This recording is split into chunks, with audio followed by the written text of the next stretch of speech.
नमस्कार मित्रांनो, me man sir. मी आपल्यासाठी आज घेऊन आलेला आहे द्विकर्मी वाक्याचं पॅशव. या आधीच्या व्हिडिओमध्ये आपण विधानार्थी वाक्याचं पॅशव बघितलं, व्हर्बल क्वेश्चनचं पॅशव बघितलं, WH क्वेश्चनचं पॅशव बघितलं, इम्पेरेटिव्ह सेंटेन्सचं पॅशव बघितलं. पण आता कधी कधी वाक्यामध्ये दोन कर्म आलेले असतात. मग अशा वेळेस त्या वाक्याचं पॅशव कसं करायचं ते आपण बघणार आहोत. ओके, चला मित्रांनो बघू.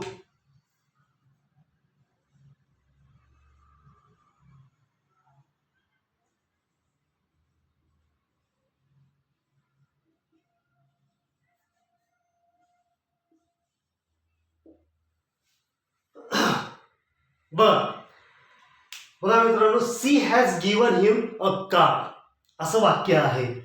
म्हणजे या वाक्यामध्ये कोणता शब्द काय म्हणून आलेला आहे ते आपण बघूता. ओके, आपण काय करतो, ऑपरेशन करून बघूता पहिल्यांदा वाक्याचं आणि कोणता शब्द काय म्हणून आलेला आहे ते बघू. चला, शी या वाक्यात काय म्हणून आलेला आहे? सब्जेक्ट म्हणून आलेला आहे. हॅज हेल्पिंग वर्ब म्हणून आलेला आहे. त्यानंतर गिवन क्रियापदाचं तिसरं रूप ज्याला आपण पास्ट पार्टिसिपल असं म्हणतो. काय म्हणतो?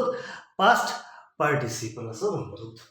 त्यानंतर हिम हे एक ऑब्जेक्ट आहे बघा, आणि शेवटी आहे अ कार हे एक ऑब्जेक्ट आहे. शी या वाक्यातला झाला सब्जेक्ट, हॅज हे झालं हेल्पिंग वर्ब, गिवन हे झालं क्रियापदाचं तिसरं रूप, हिम ऑब्जेक्ट झालं, अ कार ऑब्जेक्ट झालं. ओके, या वाक्यामध्ये दोन कर्म आलेले आहेत. ओके, वाक्यामध्ये कधी कधी दोन कर्म आलेले असतात. मग ते दोन कर्म कोणते ते काढायचे पहिल्यांदा शोधून.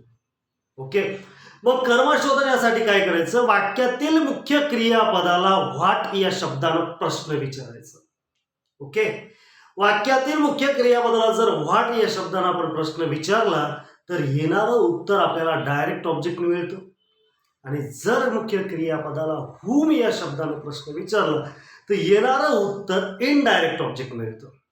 ओके, चला मग पहिल्यांदा प्रश्न विचारू आपण. वाक्यातील मुख्य क्रियापदाला कोणत्या शब्दानं? व्हॉट या शब्दानं प्रश्न विचार. ओके, जो प्रश्न विचारायचा तो प्रश्नार्थक शब्द वाक्याच्या सुरुवातीला घेतला. त्यानंतर येत असतं वाक्यातलं हेल्पिंग वर्ब. काय? हॅज. व्हॉट? हॅज. नंतर सब्जेक्ट कोणता असेल? शी. नंतर मेन वर्ब गिव्हन. ओके, आणि नंतर राहिलेलं object. What has she given him? प्रश्न. What has she given him? तिनं त्याला काय दिलेलं आहे? काय दिलेलं आहे मित्रांनो? उत्तर काय या प्रश्नाचं? A car. काय उत्तर आलं? A car. म्हणून हे काय झालं? Direct object. काय झालं? Direct object. याला काय म्हणतो आपण? प्रत्यक्ष कर्म. मराठीमध्ये याला काय म्हणतो? प्रत्यक्ष कर्म असं म्हणतो. ओके, आता जर आपण क्रियापदाला हुम या शब्दानं प्रश्न विचारला तर येणारं उत्तर जे आहे ना ते अप्रत्यक्ष कर्म, इनडायरेक्ट ऑब्जेक्ट येतं. मग चला विचारतो हुम. ओके, घेतला whom has she given a car. Whom has she given a car. मला सांगा मग या प्रश्नाचा अर्थ काय होतो? तिनं कोणाला कार दिलेली आहे? कोणाला दिलेली आहे? उत्तर काय येईल? हिम. हे काय झालं हो? Indirect object.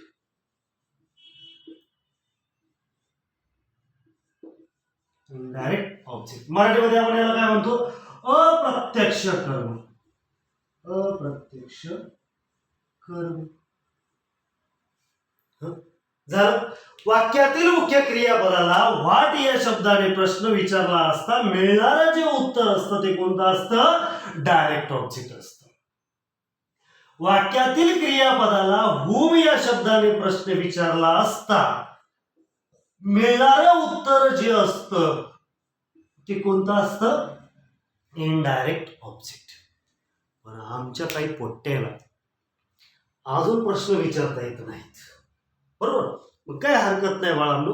नाही प्रश्न विचारता आला तरी हरकत नाही. त्याचं नाही शोधून काढता आला, क्रियापदाला व्हॉट या शब्दाला प्रश्न नाही विचारता आला तरी काय अडचण नाही. होम या शब्दानं नाही विचारता आला तरी काही अडचण नाही. सोप्या पद्धतीनं सांगतो. पहा, सोप्या पद्धतीनं सांगतो. हे जे वाक्य आहे या वाक्यात चालताना इकडून इकडं जाताना हे वाक्यात पहिल्यांदा ऑब्जेक्ट लागलं म्हणून काय करायचं याला O1 लिहायचं. हे दुसऱ्यांदा लागलं म्हणून याला O2 लिहायचं. काय नाही तर पुन्हा म्हणसाल ऑक्सिजनचा वन मॉलिक्यूल, ऑक्सिजनचे 2 मॉलिक्यूल असलं नाहीये. सायन्समध्ये जर असाल ऑक्सिजनचे ॲव्हरेज तसं नाही सांगायचं. ही आपली ट्रिक आहे. जर क्रियापदाला तुम्हाला प्रश्न विचारता येत नसतील तर सोप्या पद्धतीने सांगतोय. जर प्रश्न विचारता येत नसतील तर मग प्रश्न विचारता येत नाही सरळ सरळ चालायचं. इकडून चालायचं क्रियापदाला लागून आलेलं जे क्रियापद कर्म आहे त्याला काय करायचं O1 नाव द्यायचं आणि त्यानंतर जे असतं त्याला काय नाव द्यायचं O2 असं द्यायचं. जे क्रियापदाला लागून आलेले ते O1 आणि जे नंतर आलेले ते O2. एवढं लक्षात राहील. चला मग O1 जे असतं ना हे O1 नेहमीसाठी असतं इनडायरेक्ट ऑब्जेक्ट. कोणतं असतं इनडायरेक्ट ऑब्जेक्ट गृहीत धरायचं आणि जे O2 असतं ते असतं डायरेक्ट ऑब्जेक्ट. ते कोणतं असतं डायरेक्ट ऑब्जेक्ट. काय स्वरूपी लक्षात ठेवायचं कळलं. आणखीन एक महत्वाची गोष्ट सांगतो बघा तुम्हाला. इनडायरेक्ट ऑब्जेक्ट जे असतं ना ते नेहमी व्यक्तिवाचक असतं.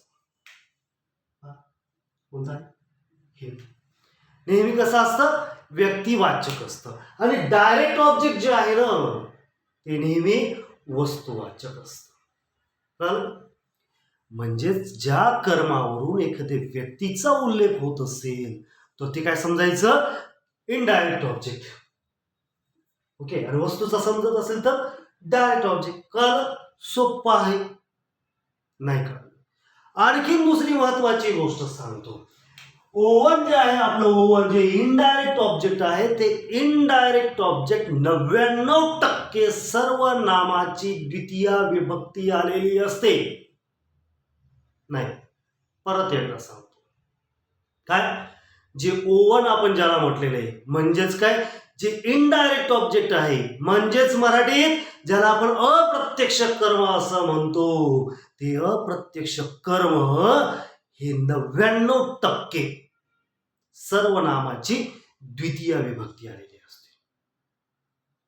99% काय आलेली असते हो सर्वनामाची द्वितीय विभक्ती. मग कोणती हो जशी आईची मी, तुईची अस, यूची यू, देची देम, त्यानंतर हिची हिम, शीची हर, इटचे इट. हे जे आहे किती टक्के आले असते 99%. सर्वनामाची द्वितीय विभक्ती या ठिकाणी O1 इनडायरेक्ट ऑब्जेक्टच्या ठिकाणी आली असते. एवढं तर कळलं आता. पहा O1 म्हणजे इनडायरेक्ट ऑब्जेक्ट यांच्यापैकी एक शब्द आलेला असतो. किती टक्के 99%. पण आता काही सुपीक डोक्याचे प्राणी असतात खूप ते म्हणतील 99% सर्व गॅरंटी दिली 1% कुठे गेला खाल्ला सर्व आहे का नाही.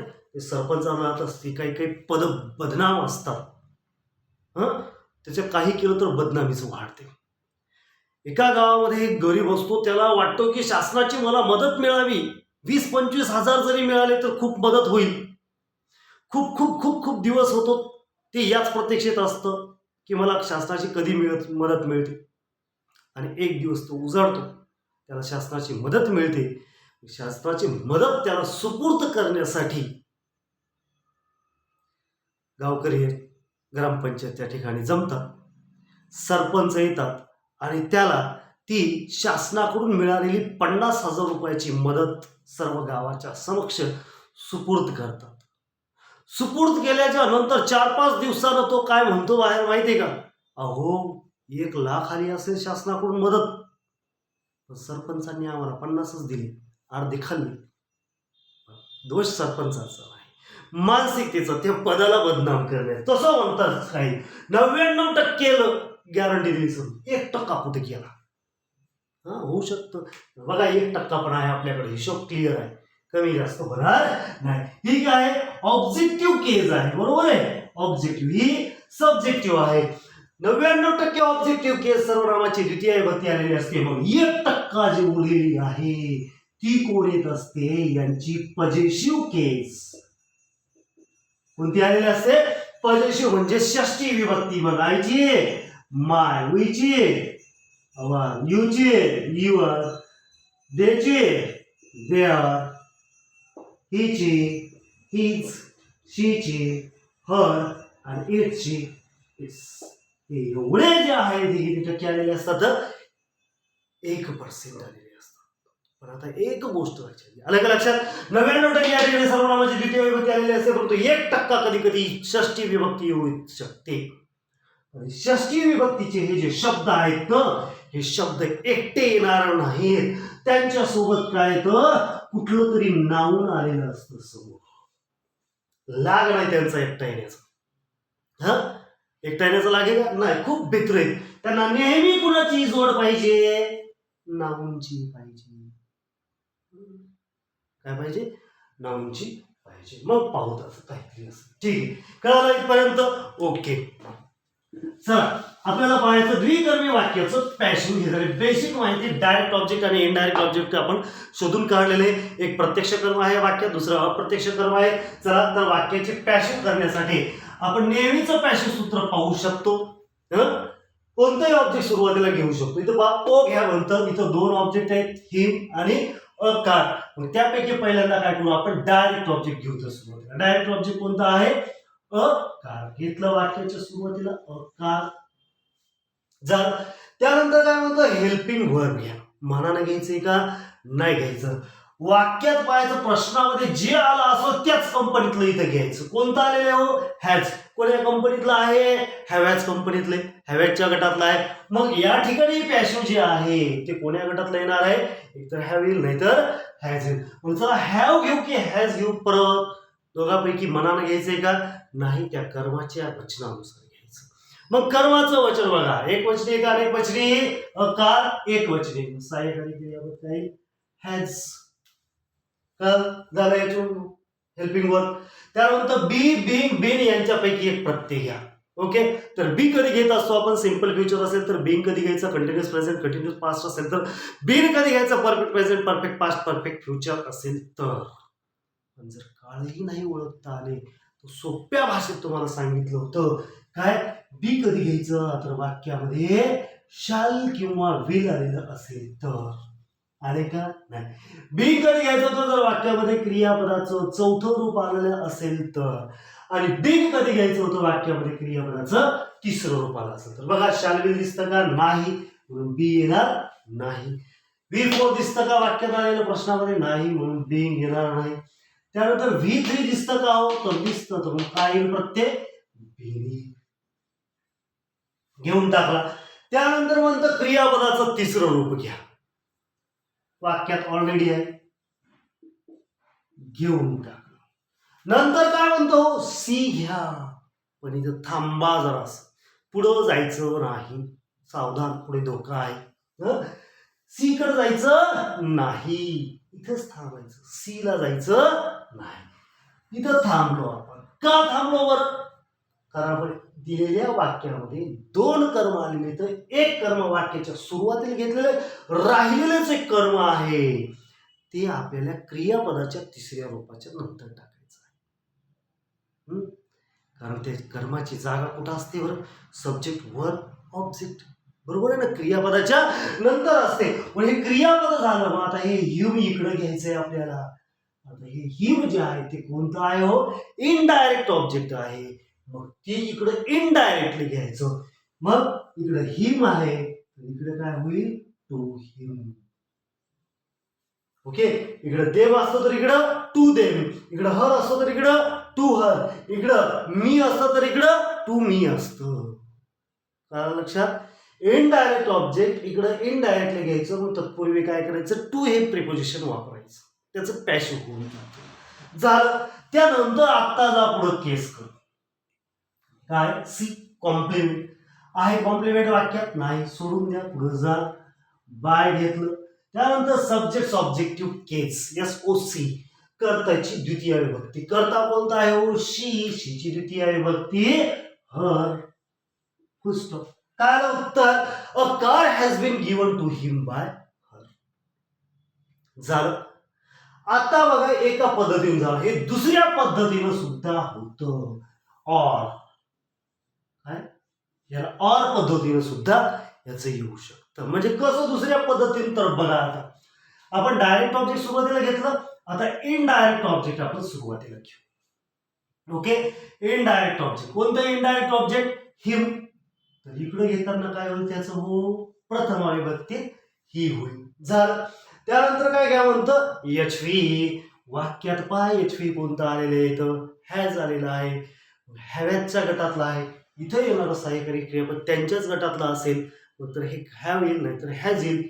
म्हणाल घेणार नाही, आपण या कर्माच्या वचनानुसार घेणार आहेत. हे एकवचनी आहे म्हणून सहाय्यकारी क्रियापद काय राहील? हॅज. झालं. त्यानंतर बी, बीन. बीन पैकी कोणता प्रत्यय येईल? V3 असल्यामुळे वाक्यात बीन हा प्रत्यय घेऊन टाकलं, बीन. त्यानंतर काय घ्या म्हणतो? V3 ऑलरेडी काय गिवन, बदल होणार नाही. झालं. पुढं सी घ्यायच्या ऐवजी या ठिकाणी स्टॉप करायची गाडी. ठीक आहे नाही?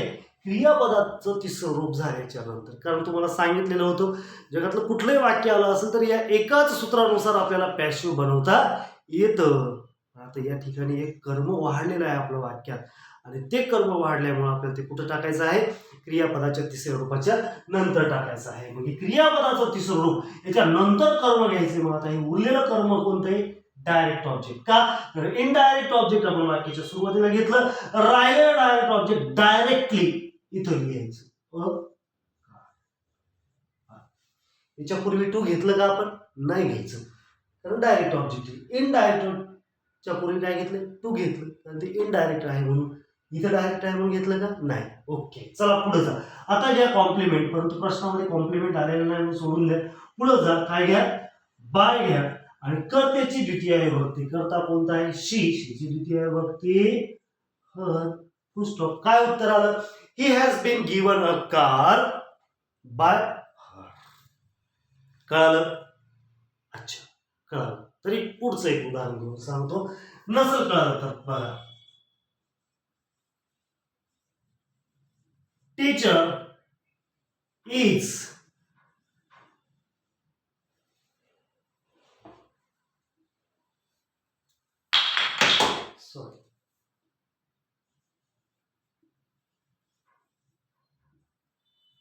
teacher is teaching us a poem in the class.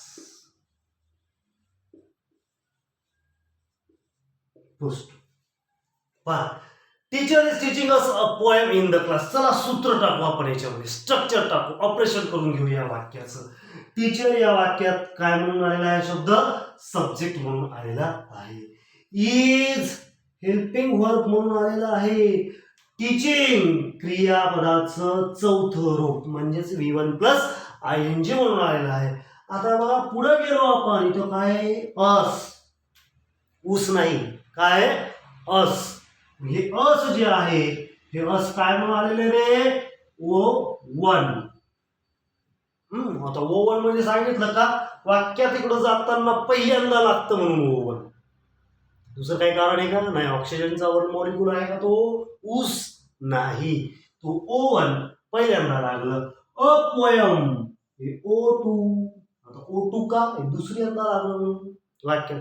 आणि याच्या आधी तुम्हाला सांगितलं काय की जे क्रियापदातला लागून कर्म आलेलं असतं ते कोणतं असतं? हो, इनडायरेक्ट ऑब्जेक्ट. आणि त्यानंतर येणारं कोणतं असतं? Direct object. लक्षात ठेवायचं, जे O1 आहे ते नेहमीसाठी इनडायरेक्ट ऑब्जेक्ट असतं आणि जे O2 आहे ते नेहमीसाठी डायरेक्ट ऑब्जेक्ट असतं. ओके. O1 जे आहे हे सर्वनामाची द्वितीय विभक्ती आलेली असते, व्यक्तिवाचक असतं. तर O2 डायरेक्ट ऑब्जेक्ट हे वस्तुवाचक असतं. झालं. त्याच्यानंतर समोर गेलो इन द क्लास, हे काय झालं? कॉम्प्लिमेंट. तुम्हाला पाठीमागच्या व्हिडिओमध्ये सांगितलं होतं, जेव्हा वाक्यामध्ये in, on, to, for, from, at असे प्रिपोजिशन्स आलेले असतील, कोणते कोणते? In, on, to, for, from, at असे प्रिपोजिशन्स आलेले असतील तिथून पुढे काय गृहीत धरायचं कॉम्प्लिमेंट. भरपूर प्रिपोजिशन आहेत पण असे जास्त करून याचा वापर होतो. असे प्रिपोजिशन आले असतील तर कॉम्प्लिमेंट. चला हे आलेले द्विकर्मी वाक्य बघा, दोन कर्म आलेले, एक अस आणि दुसरं पोएम. हे दोन आलेले इथं. मग त्याचं पॅशिव किती प्रकारचं होतं? दोन प्रकारचं होतं. जसं आपण बघितलं वरचं तसंच होणार. चला पॅशिव करू. तर पॅशिव करताना सुरुवातीला काय घ्या म्हणतं? ऑब्जेक्ट घ्या. ऑब्जेक्ट घ्यायचं तिथं O1 आहे, इथे O2 आहे. दोन दोन ऑब्जेक्ट आहेत. मग दोन्हीपैकी कोणतंही एक मनाने घेऊ शकतो. दोन्ही एकदाच घ्यायचे नाही. मग डायरेक्ट ऑब्जेक्ट पहिल्यांदा घेऊ. कोणतं डायरेक्ट ऑब्जेक्ट? अ पोएम घेतलं. त्यानंतर काय घ्या म्हणतो? सूत्रानुसार हेल्पिंग वर्ब घ्या. वाक्यात कोणतं आलेलं ते व्हायचं. कोणतं आलेलं रे? इज आलेला आहे. मग इज हे कोणत्या गटातला आहे? ॲमिझारच्या गटातलं आहे. मग ज्या कंपनीचं आहे त्याच कंपनीचं लावायचं. दुसऱ्या कंपनीचं लावायचं की वेगळाच आवाज येत असतो. मग इज ॲमिझारच्या गटातलं आहे. पॅशिव करताना सुद्धा इथं ॲमिझारच्याच गटातलं सहाय्यकारी क्रियापद येणार. पुन्हा मग ॲमिझार पैकी मनाने घ्यायचंय का? नाही. कर्माच्या वचनानुसार काय येईल? हो झालं. पुढे गेलो बी बीइंग बीइंग पैकी एक प्रत्यय घ्या म्हणतो. बी कधी घ्यायचंय? वाक्यात शालील आला असतो. आलं का रे शालील वाक्यात? नाही, सोडून द्या. बी कधी घ्यायचंय? वाक्यात क्रियापदाचं तिसरं रूप आलं असेल. आलंय का रे तिसरं रूप? नाही आलं, सोडून द्या. बी कधी घ्यायचंय? बी कधी घ्यायचं? वाक्यात चौथं रूप आलं असेल. आलंय का चौथं रूप? यस आलंय. मग काय घेणार आपण चौथं रूप आल्यामुळं? बीइंग हा प्रत्यय घेतला. झालं. त्यानंतर काय घ्यावं होतं? V3. इथे किती आहे? V4. तसं V3 काय येतं? टॉट. काय? TAUGST टॉट. त्यानंतर V3 च्या नंतर काय म्हणतो? इथं थांबा जरासा, सावधान, पुढे जाऊ नका. का जाऊ नका? तर तुमचा एक ओ राहिलाय. काय राहिला? एक ओ राहिला, एक ऑब्जेक्ट राहिला. कोणता राहिला बरं? डायरेक्ट ऑब्जेक्ट आपण सुरुवातीला घेतलं. मग कोण राहिलं? इनडायरेक्ट ऑब्जेक्ट आलं. ते इनडायरेक्ट ऑब्जेक्ट कसं घ्यायचंय? इनडायरेक्टली म्हणजे त्याच्या कोणी काय लिहायचंय? टू लिहायचंय. काय लिहायचंय? टू. सॉरी, इथं अस आहे ते जसं तसं us. Okay. Us to us, me to me, them to them, her to her, him to him. Okay, ठीक आहे. पुढे गेलो. आता काय घ्या म्हणतं? कॉम्प्लिमेंट घ्या. कोणता आहे? In the class.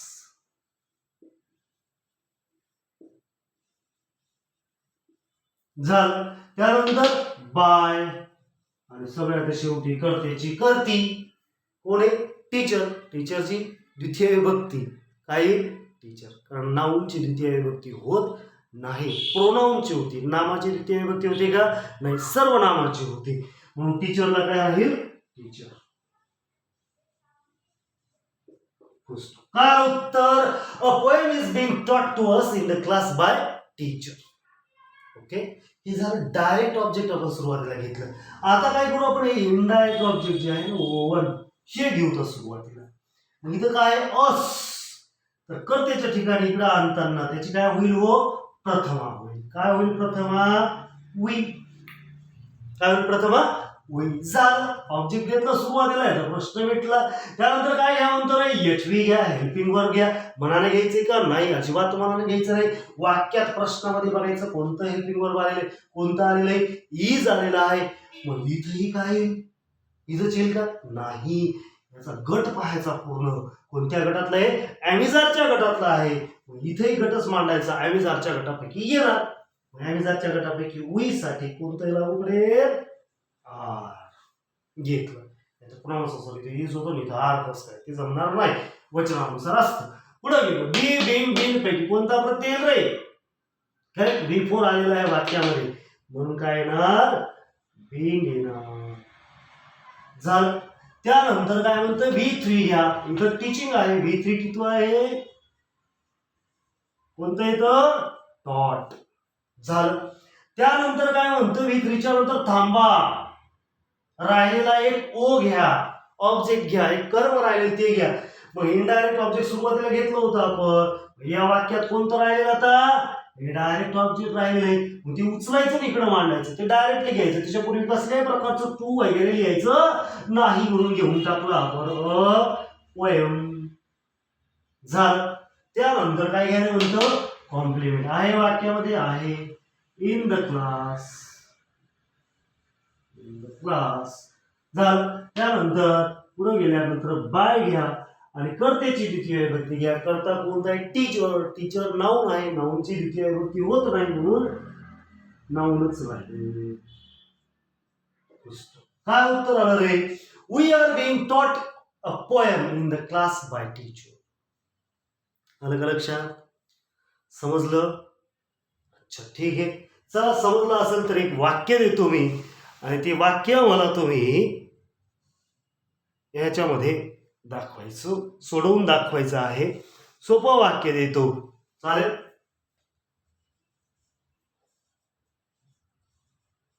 Granny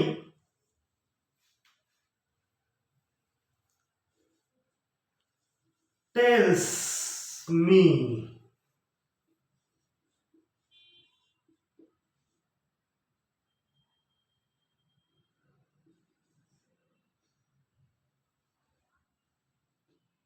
story. एवढं. Granny tells me story. Okay, एवढं वाक्य मित्रांनो. हे वाक्य मला तुम्ही कॉमेंट करून सांगा. ओके, आज आपण या ठिकाणी थांबू. काही अडचण असेल तर मला विचारू शकता, कॉल करू शकता. पण तत्पूर्वी आपण जर चॅनलला नवीन असाल तर सबस्क्राईब करून घ्या, कारण येणारे व्हिडिओ असे पुढचे जे असतील तुम्हाला मिळून जातील. आणि त्याचबरोबर जुने असाल तर आपल्या मित्रांनाही शेअर करा. चला, have a nice day. Bye.